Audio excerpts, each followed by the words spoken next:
Allah bağışladığı günahı bir daha xatırlayırmı və yaxud xatırladırmı? Bu suala cavab tapmaq üçün ilk öncə gəl bağışlanmaya baxaq. Yazılır: Allah isə rəhimlidir və günahı bağışlayır. Günahkarı yox etmir. Dəfələrlə qəzəbini saxlayır. Hiddətini tamamilə oyanmağa qoymur.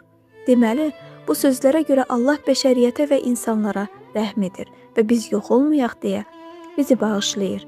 Bəs bu proses necə baş verir? Zəburçu deyirdi: Sənə günahımı etiraf etdim, təqsirlərimi gizlətmədim. Dedim, üsyankarlığımı Rəbbə etiraf edirəm. Təqsirimi bağışladı, günahımı sildi. Deməli, səmimi etiraf günahın bağışlanması üçün bir açardır. Çünki belə yazılır: Günahlarımızı etiraf ediriksə, Allah sadiq və ədalətli olduğu üçün günahlarımızı bağışlayacaq və bizi hər haqsızlıqdan təmizləyəcək.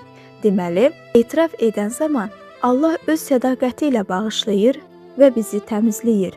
Səmimi olan tövbə isə mütləq öz bəhrəsini verir. Səmimi tövbənin bəhrəsi dəyişilmiş və yenilənmiş olan bir həyat tərzidir. Bəs Allah bu günahı xatırlayırmı və xatırladırmı? Allahın sözündə yazılır: Bizə rəhm edib şər əməllərimizi siləcəksən.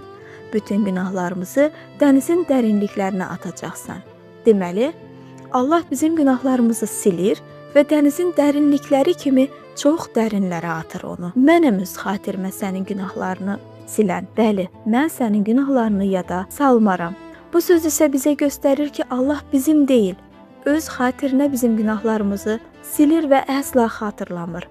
Təqsirlərinə qarşı mərhəmətli olacağam, günahını daha yada salmayacağam deyən Allahın sözü isə bizə təqsirlərimiz zamanı Allahın mərhəməti sayəsində ölmədiyimizin və tövbə edənin günahının bağışlandığını və əsla xatırlanmadığını göstərir. Davam edir: Nə qədər şərq qərbdən uzaqdırsa, qanunsuzluqlarımızı bizdən o qədər uzaqlaşdırır. Bəli, şərqlə qərbin qovuşmağı mümkün olmadığı kimi, Allahın da bizim günahlarımızı xatırlaması və xatırlatması mümkün deyil. Sevimli dostum,